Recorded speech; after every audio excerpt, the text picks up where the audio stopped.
हैं वो गुरु होते हैं। इस प्रकार से हमें अपने जीवन में इस वचन को उतारना चाहिए। गुरु जो कहते हैं उनके माध्यम से इस आत्मा का हित होता है। गुरु के बिना जीवन शुरू होता ही नहीं है। इसलिए हर क्षेत्र में गुरु की आवश्यकता होती है। लौकिक क्षेत्रों में भी हम देखते हैं गुरु की आवश्यकता होती है और पारलौकिक क्षेत्र में भी गुरु की आवश्यकता होती है। लौकिक गुरु उस विद्या के माध्यम से धन का अर्जन करते हैं। पारलौकिक गुरु किसी भी प्रकार के स्वार्थ को न लेकर के बल्कि संसार के सभी जीवों का हित चाहते हैं। उनके अंदर अपने शिष्यों के प्रति किसी भी प्रकार की स्वार्थ की भावना नहीं रहती है।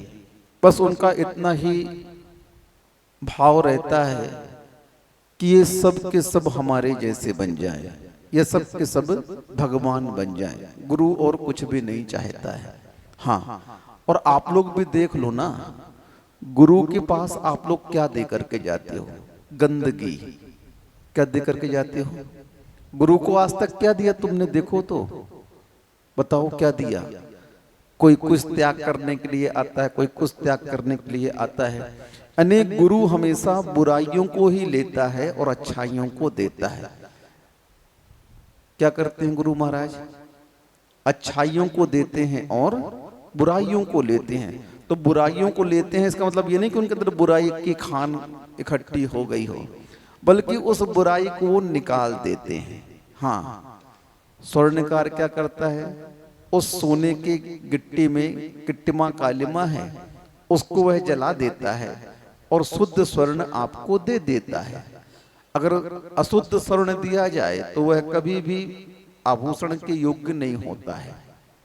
ऐसे ही गुरु महाराज उस कुंभकार की भांति, उस स्वर्णकार की भांति उस किट्टिमा कालिमा को, आत्मा की उन बुराइयों को जला देते हैं और शुद्ध आत्म तत्व का स्वरूप क्या होता है वह उस सच्चे मोक्षार्थी को बताते हैं।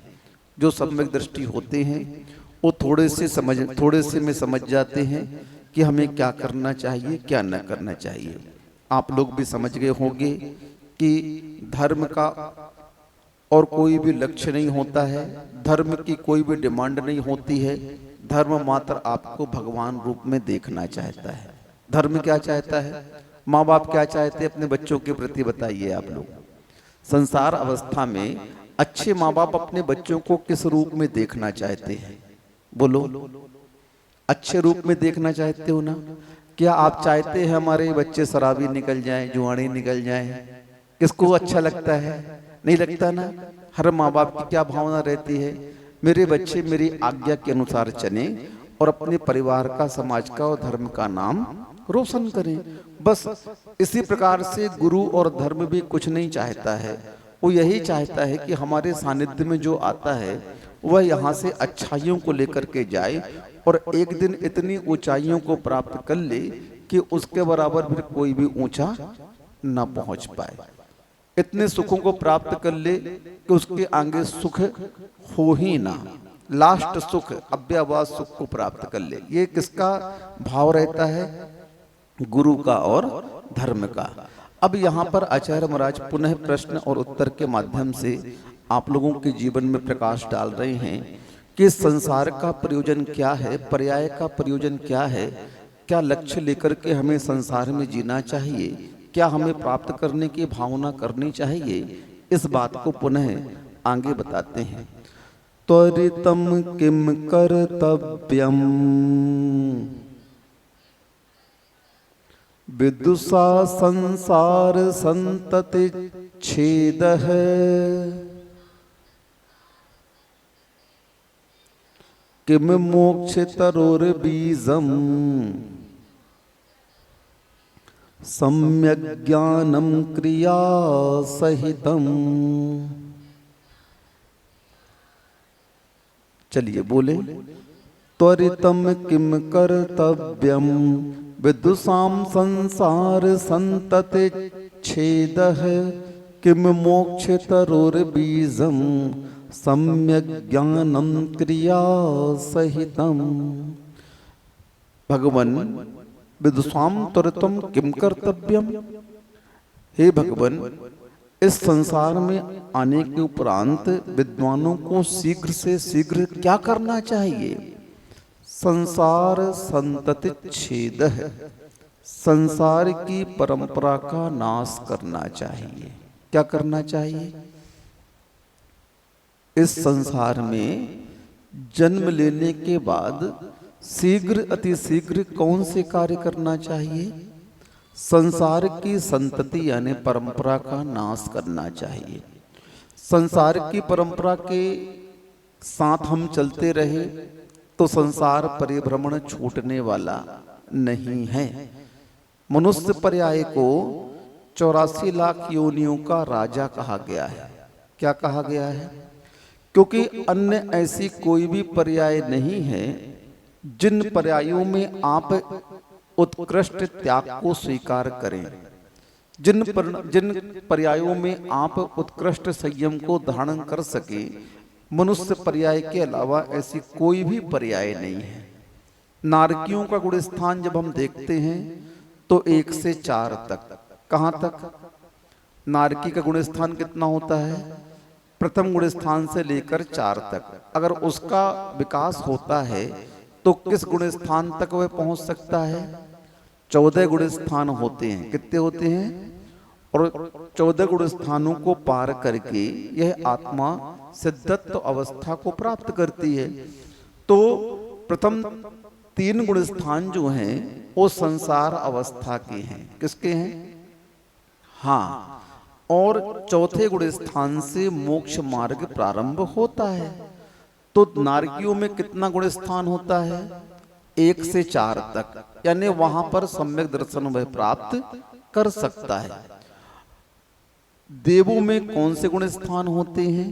तो वहां भी 1 से 4 तक। प्रथम गुण स्थान से लेकर अगर वो विकास करते हैं तो किस गुण स्थान तक जा सकते हैं।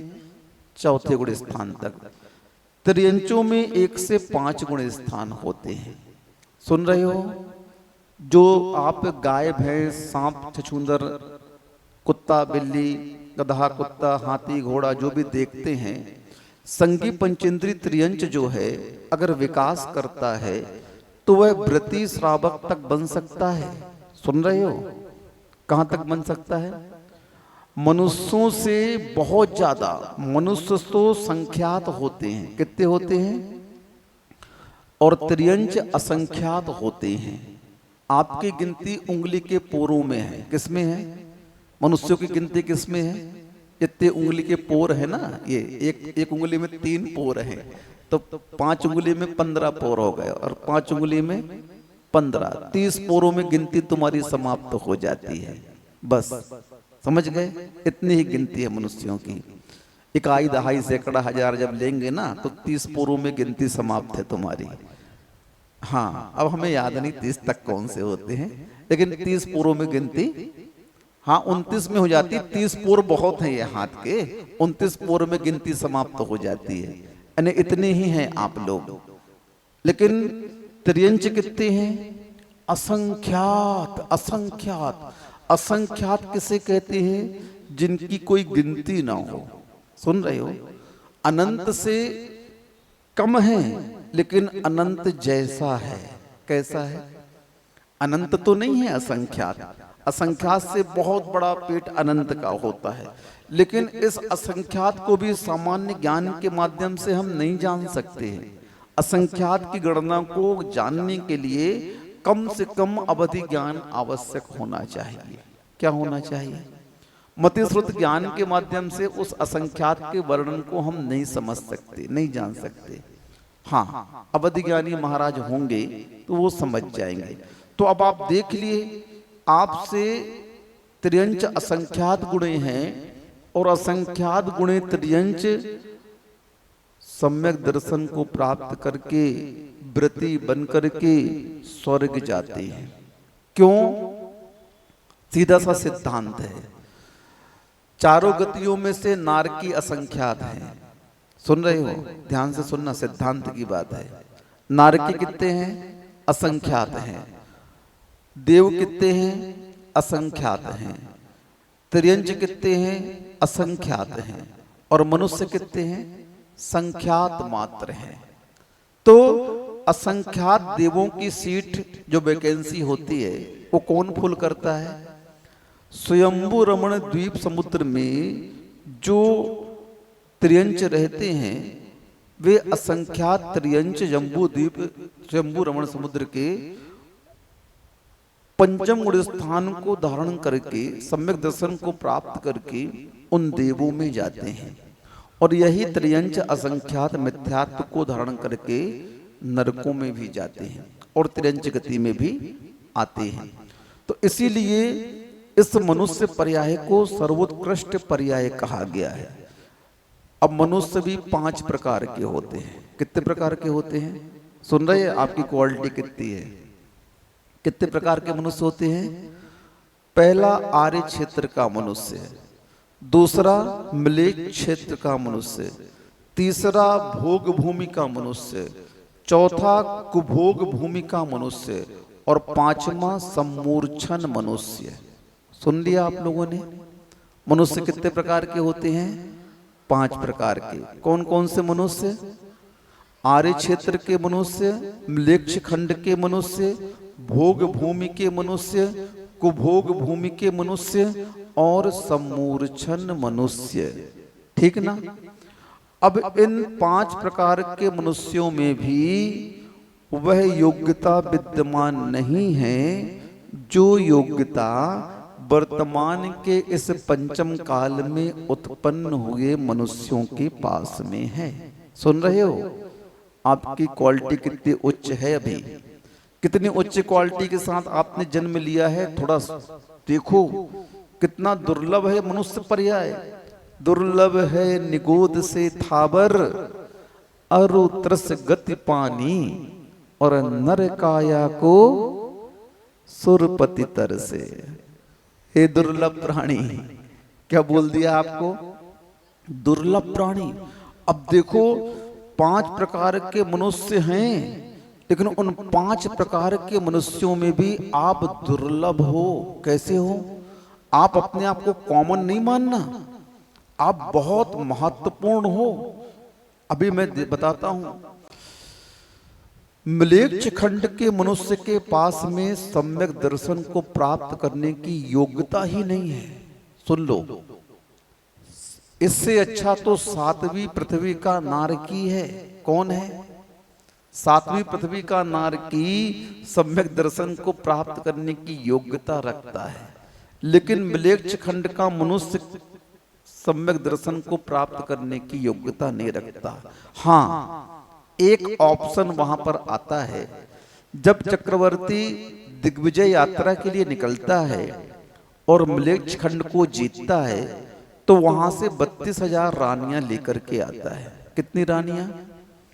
उन 32,000 रानियों के साथ में कुछ दासी दास आ जाते हैं और वे दासी दास यहाँ पर आर्य क्षेत्र में आकर के यहाँ के संस्कार ग्रहण कर लेते हैं और वे मुनि बन करके मुक्ति को प्राप्त कर लेते हैं, सम्यक दर्शन को प्राप्त कर लेते हैं। लेकिन पर्टिकुलर उस क्षेत्र में रह करके वहां पर कोई भी मनुष्य सम्यक दर्शन को प्राप्त नहीं कर सकता। स्थानांतरण हो जाता है तो वह जरूर आर्य क्षेत्र में आकर के यहाँ की भूमि को स्पर्श करके यहाँ के संस्कार को ग्रहण करके देवगुरु शास्त्र का सानिध्य पा करके सम्यक दर्शन को प्राप्त कर लेता है। अब देखो, ये मनुष्य कोई काम का नहीं, क्योंकि उस क्षेत्र में रहेगा तो गुण स्थान मात्र कितना रहेगा? प्रथम गुण स्थान। अब ये मनुष्य तो गया काम से। अब दूसरा मनुष्य आ गया भोग भूमि का। सुन रहे हो? भोग भूमि में कितने गुण स्थान होते हैं? 1 से 4 तक मात्र। मनुष्य वो भी है, लेकिन वह मनुष्य अब संयम को ग्रहण नहीं कर सकता। वहां गुण स्थान कितना रहेगा? मात्र 1 से 4। वहां तुम चाहो हम व्रतों को ले लें, पूजन पाठ कर ले, कुछ नहीं मिलता, वहां आयतन नहीं होते। सुन रहे हो? भोग भूमि में आयतन नहीं होते। अब तीसरा कुभोग भूमि होता है। कुभोग भूमि में कौन जाता है? जो कुगुरु कुदेव कुशास्त्र को मानता है, इन आयतनों की प्रशंसा करता है। क्या करता है? इन आयतनों की प्रशंसा करने वाला भी, इन आयतनों का समर्थन करने वाला भी कहाँ जाता है? कुभोग भूमि में जाता है। इसलिए आप लोगों को चाहिए कि उन रागी देवी देवताओं की आराधना ना करें, बीतरागी प्रभु की आराधना करें, पत्थर पहाड़ पर्वतों और वृक्षों की पूजन ना करें। सुन रहे हैं आप लोग? हाँ, उस दिन बता चुका हूं मैं अदेव के बारे में, सब कुछ बोल चुका हूं, लेकिन आप समझने का प्रयास नहीं करते हैं, इसलिए उस दुष्परिणाम से आपको कोई बचा नहीं सकता है। हाँ, ऐसे ही व्यक्ति जो अपने आयतनों को छोड़कर अनायतनों का संरक्षण संवर्धन करते हैं, उनकी प्रभावना में धन का खर्च करते हैं, तो वे व्यक्ति मरकर के कुभोग भूमि में जाते हैं। कुभोग भूमि की संरचना कैसी होती है? वहां पर जो मनुष्य रहता है उसका शरीर तो मनुष्यों का रहता है, लेकिन उसका जो धड़ रहता है ऊपर का, वह त्रियंचों का रहता है। कहीं आईना का रहता है, कहीं कुछ रहेगा, लेकिन मनुष्य जैसा वहां पर शरीर नहीं होगा। एक कान बिछा लिया, उसी कान को ओढ़ लिया, ऐसे रहता है। हाँ, कहीं हाथी नहीं रहेंगे उसके, कहीं कुछ नहीं रहेंगे, हुंडक संस्थान के साथ में रहता है। अब इस मनुष्य का भी गुण स्थान कितना है? पहला गुण स्थान कितना है? बस, इससे ज्यादा विकास नहीं करेगा। अब आ जाओ कहां पर? सम्मूर्छन मनुष्य के पास में। सम्मूर्छन मनुष्य जो अपने ही गुप्तांगों में होता है, कहां होता है? नाक आदि में उसके मल से उत्पन्न होता है, नाक आदि के मल से उत्पन्न होता है। शास्त्रों में आता है चक्रवर्ती की सेना जहां शौच आदि करती है, उस मल क्षेपण के स्थान पर बहुत सारे सम्मूर्छन मनुष्यों का जन्म हो जाता है। हाँ, अब वो मनुष्य अपनी आंखों से देखने में नहीं आते हैं, बस शास्त्रों के माध्यम से उसके उत्पत्ति स्थान का हम ज्ञान कर लेते हैं। लेकिन वे मनुष्य भी प्रथम गुण स्थानवर्ती होते हैं। कितने गुण स्थानवर्ती? हाँ, अब ले दे करके एक आर्य क्षेत्र का मनुष्य बचता है। सुन रहे हो? आर्य क्षेत्र का मनुष्य कितना भाग्यवान है कि अगर वह चाहे ले तो अपने गुण स्थान को वर्तमान में 1 से 7 तक ले जा सकता है। कहां तक ले जा सकता है? पूर्णतः 14 गुण स्थान को तो हम यहां से प्राप्त नहीं कर सकते हैं, क्योंकि पंचम काल चल रहा है। हाँ, अगर मरकर के विदेह में तुम जन्म ले लेते हो तो वहां पर आप उन गुण स्थानों को पार करते हुए सिद्धत्व अवस्था को आज भी प्राप्त कर सकते हो। यही एक मनुष्य पर्याय दुर्लभ है। अब इसमें भी और दुर्लभता बता दी है, सुनो।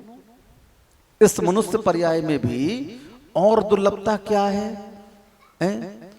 जैन कुल पा लिया, ये तो दुर्लभ है, लेकिन इससे भी दुर्लभ क्या है?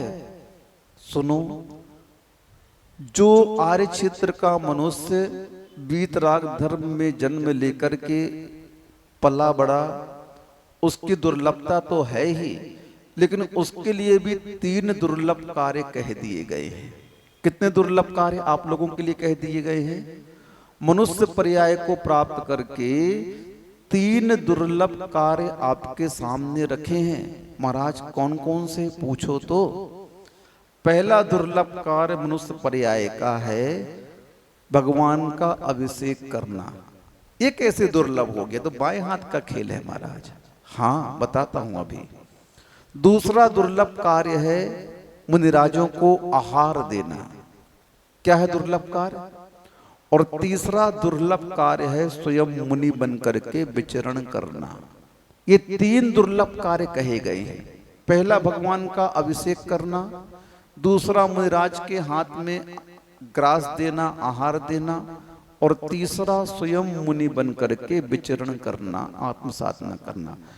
अब कोई प्रश्न कर सकता, महाराज जी ये 3 कार्य आपने बताए, ये दुर्लभ कैसे हुए? तो आर्य क्षेत्र के मनुष्य बनने के बाद भी अगर तुम पागल हो गए, सुनो, आप लोग बहुत डिस्टर्ब कर रहे हो।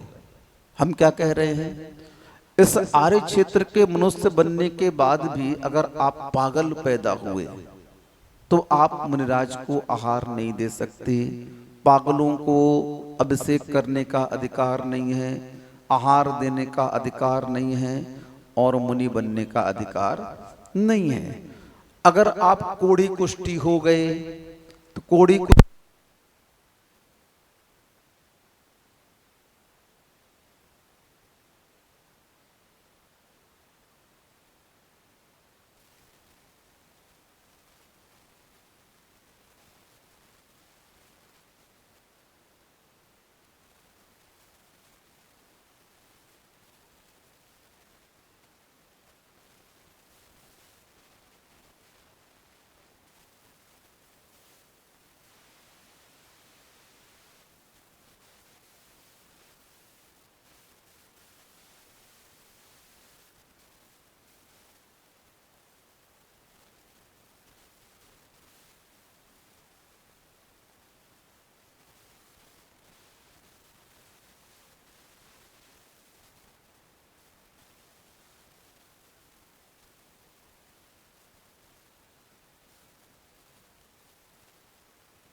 हेलो,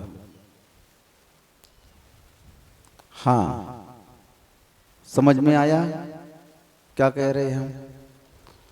हैं? इस आर्य क्षेत्र के मनुष्य बनकर के अगर कोड़ी कुष्ठी हो गए तो आप अभिषेक नहीं कर सकते, महाराज को आहार नहीं दे सकते, और स्वयं मुनि नहीं बन सकते।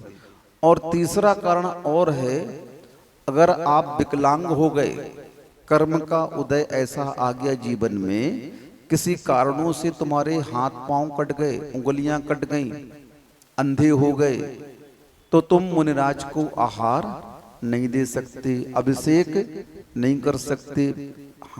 जिसका हाथ कटा है वो अभिषेक करने का पात्र नहीं रखता है, पात्रता नहीं रखता है। हाँ, हम एक हाथ से कर लेंगे उठा करके, नहीं, सिद्धांत तुमको आज्ञा नहीं देता, आगम तुमको आज्ञा नहीं देता है कि तुम एक हाथ से अभिषेक कर लो।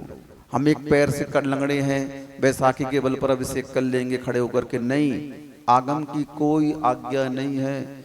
जब तक 8 अंग आपके स्वस्थ हैं तभी आप मुनिराज को आहार दे सकते हैं, भगवान का अभिषेक कर सकते हैं और मुनि बन सकते हैं। अब आप समझ लो कितना दुर्लभ है ये मनुष्य पर्याय, कि आर्य क्षेत्र का मिलना बड़ा दुर्लभ है। हाँ, 4 प्रकार के मनुष्य कोई काम के नहीं है। काम का अगर है तो आर्य क्षेत्र का मनुष्य है, और आर्य क्षेत्र में भी अगर लंगड़े लूले पैदा हो गए तो बस सड़ते रहो। हाँ, इसीलिए त्वरितम किम कर्तव्यम विदुषा संसार संतति छेद है। क्या कर लो, संसार की परंपरा का नाश करने का पुरुषार्थ कर लो, धर्म की क्रियाओं में उपयोग को लगा लो, यूं ही समय व्यर्थ में नष्ट नहीं करिए। हाँ, पल पल जीवन बीता जाता है, बीता पल नहीं वापस आता है, पल पल जीवन बीता जाता है, बीता पल नहीं वापस आता है। क्या तूने खोया है, क्या तूने पाया है, क्या तूने खोया है, क्या तूने पाया है, कर ले जरा चिंतन, पल पल जीवन बीता जाता है। क्या हो रहा है, क्या चल रहा है? यह जीवन धीरे धीरे सूर्य की भांति सूर्य कैसा है? उदित तो हुआ है, जैसे ही उदित होता है अपनी लालिमा से उस रात्रि के अंधकार को समाप्त कर देता है। लेकिन जैसे जैसे धीरे धीरे अस्ताचल की ओर जाता है पुनः रात्रि आने लगती है और उसका प्रकाश समाप्त होता जाता है। ऐसे ही मनुष्य पर्याय के साथ कहा गया। क्या जीवन क्या है? जीवन जैसे उगता सूरज सांझ ढल गया। कैसा है जीवन? जीवन जैसे उगता सूरज सांझ ढल गया, रात दिन का ये सफर धूप छांव बन गया। क्या हो गया?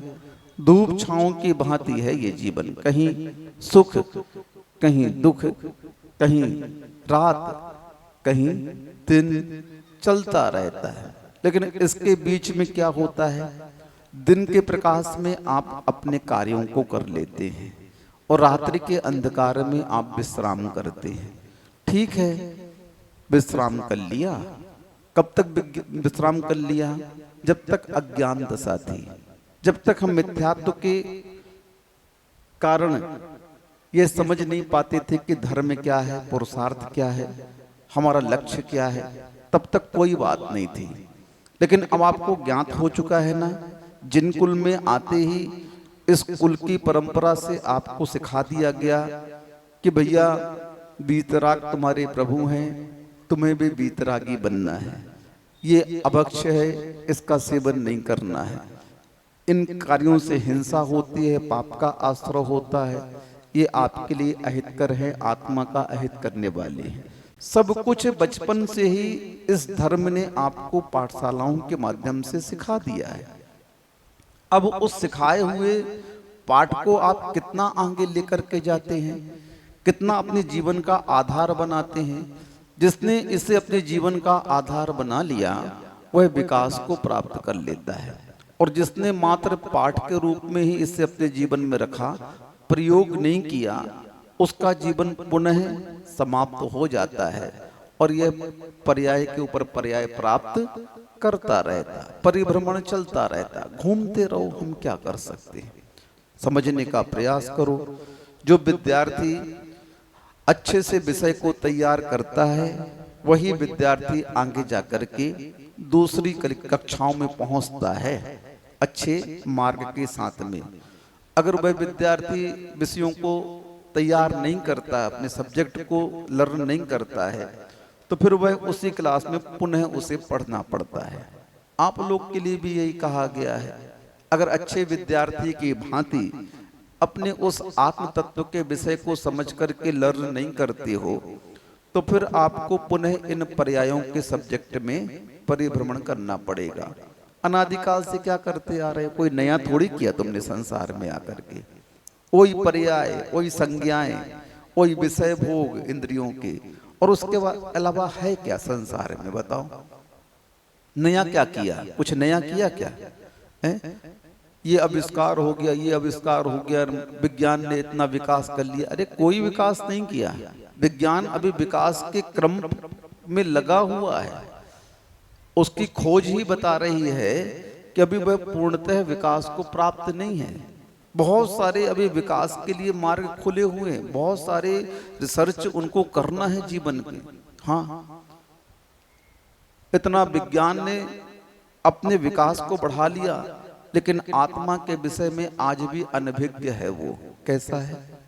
शरीर के कृत्रिम अंग बना दिए उसने, कृत्रिम खून बना दिया, हर चीज कृत्रिम बना दी उसने, लेकिन उस कृत्रिम शरीर को चलाने वाले आत्म तत्व को अभी नहीं पहचान पाया है।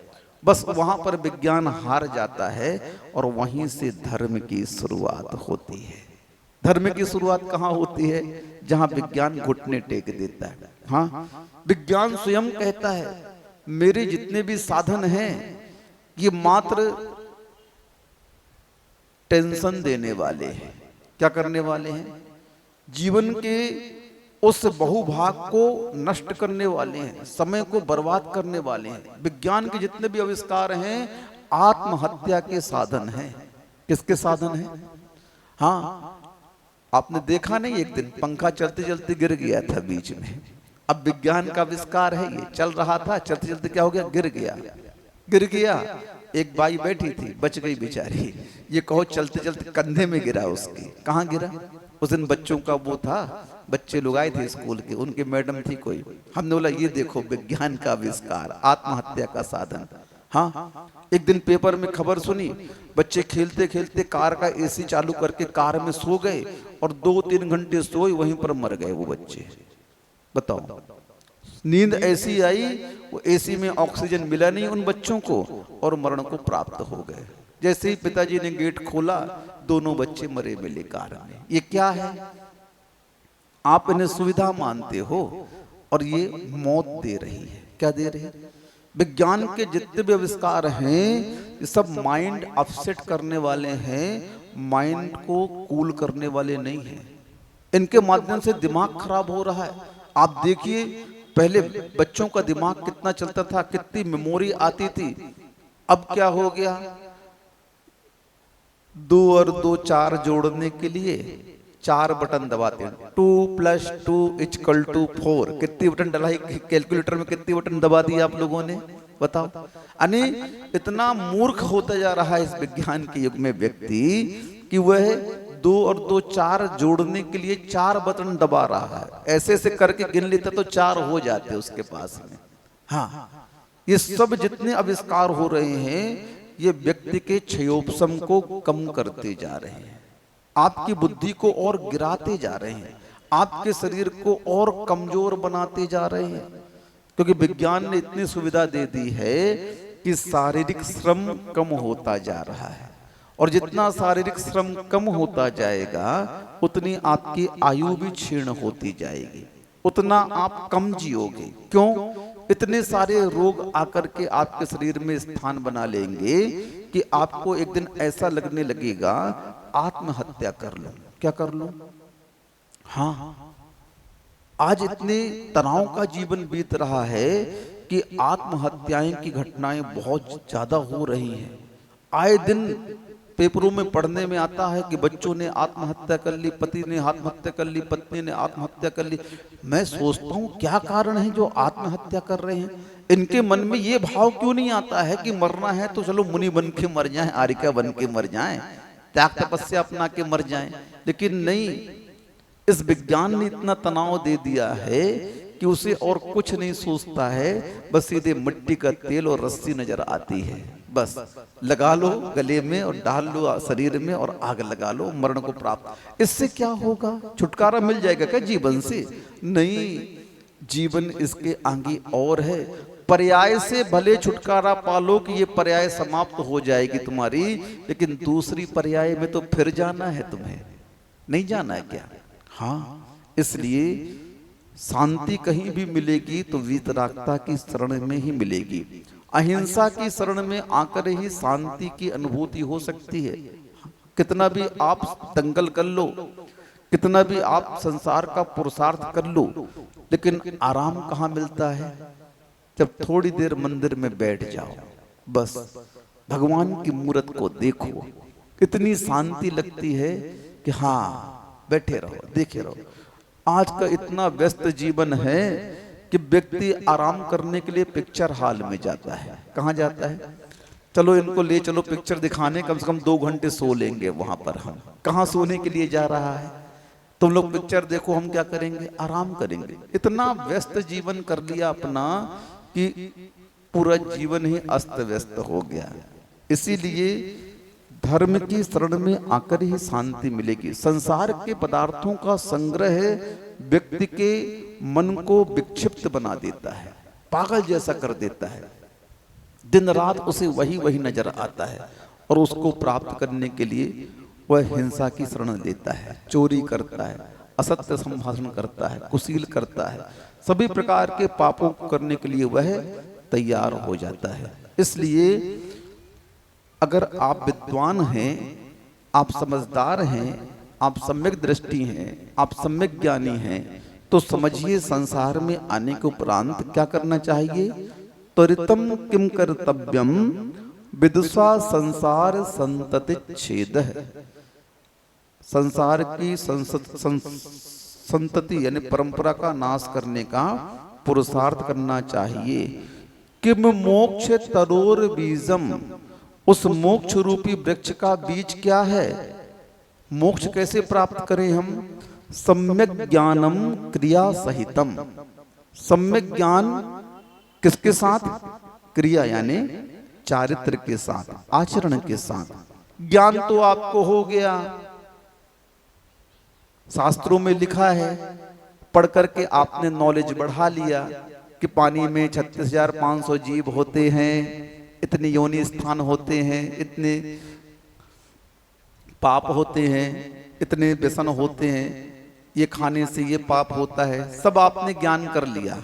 लेकिन ज्ञान होने के बाद भी आप आचरण रूप में उसे नहीं उतारते हैं तो वो ज्ञान आपका अज्ञान की श्रेणी में आएगा। किस श्रेणी में आएगा? जब सम्यक ज्ञान को यह आत्मा प्राप्त कर लेती है तो वह सम्यक ज्ञान इस आत्मा को सम्यक चारित्र की ओर ले जाता है। ज्ञान को आचार्यों ने मध्य दीपक कहा है। मध्य दीपक यानी देहरी का दीपक। दीपक को देहरी में रख दो तो इस तरफ भी प्रकाश करता है और उस तरफ भी प्रकाश देता है।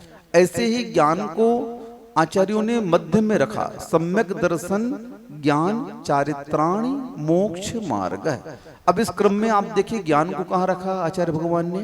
बीच में रखा कि यह ज्ञान एक तरफ सम्यक दर्शन को स्थिर रखता है और दूसरी तरफ यही ज्ञान अपने ज्ञान के माध्यम से सम्यक आचरण की ओर इस आत्मा को लेकर के जाता है। इसलिए ज्ञान को मध्य दीपक बनाया, देहरी का दीपक बनाया, जो सम्यक दर्शन को भी पुष्ट करता है और सम्यक आचरण की ओर भी आत्मा को ले जाता है। इस प्रकार का प्रयोग अगर ज्ञान नहीं करता है तो वह ज्ञान नियम से बहुत जल्दी अज्ञान के रूप में बदल जाएगा और अज्ञान होते ही आपका दर्शन भी अज्ञान हो जाएगा और आपका चारित्र भी मिथ्या हो जाएगा। दर्शन भी मिथ्या हो जाएगा और चारित्र भी मिथ्या हो जाएगा और ज्ञान भी मिथ्या हो जाएगा। इसलिए ज्ञान का बहुत बड़ा कार्य होता है। उस ज्ञान का प्रयोग ज्ञानी प्रतिपल उस पापों से बचने के लिए करता रहता है, डरता रहता है, पता नहीं कब मेरा यह ज्ञान अज्ञान में बदल जाए। इसलिए वह सजग सावधान रहते हुए उन विषय कसायों से बचता हुआ चारित्र की ओर बढ़ता है, क्योंकि चारित्र ही एक ऐसा सशक्त ढाल है जो इस आत्मा को उस विषय कसायों से बचा सकता है। मोक्ष मार्ग संयम और संयमा संयम को अंगीकार करने वाले ही बनाते हैं। कौन बनाता है मोक्ष मार्ग? असंयमी के माध्यम से कभी भी मोक्ष मार्ग नहीं बनता है। मोक्ष मार्ग कौन बनाता है? और उन कर्मों के थपेड़ों को झेलने की शक्ति भी इन वृत्ति और महावृत्तियों के पास होती है। सामान्य व्यक्ति उस कर्मों के थपेड़ों को झेल नहीं पाता है। उस कर्मों के प्रभाव में आकर के पुनः वह उसी के बहाव में बह जाता है। ये असंयम का प्रभाव है।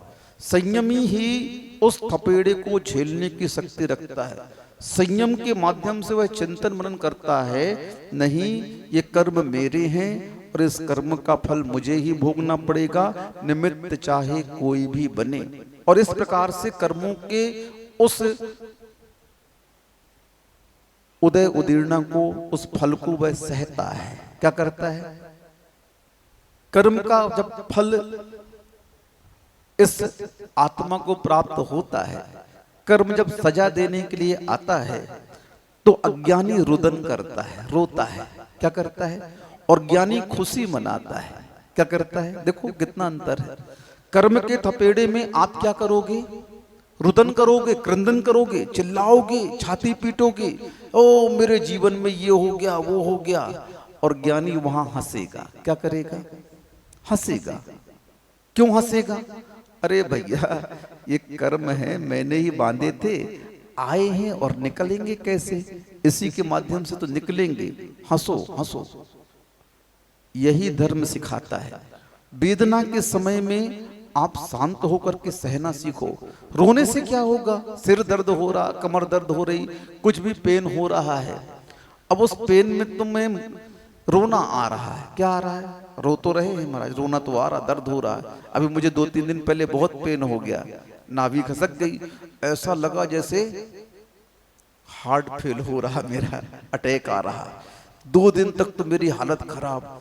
फिर मैंने गुरुदेव का स्मरण किया, गुरुदेव क्या हो रहा है? तो गुरुदेव बोलते हैं, सहो सहो कर्म आए हैं। बातचीत होती रहती हम लोग की आचार्य श्री से, गुरुदेव निर्देश देते हैं हम लोगों को। बोले भैया कर्म का उदय आया है, इस वेदना के माध्यम से ही तो कर्मों की निर्जरा होगी, और कैसे होगी? बस चिंतन करो कि मैंने ही कुछ ऐसा पाप किया होगा जिस पाप का फल उस वेदना के रूप में आया। हमने वही चिंतन शुरू कर दिया। विपाक विचय धर्म ध्यान। कौन सा धर्म ध्यान?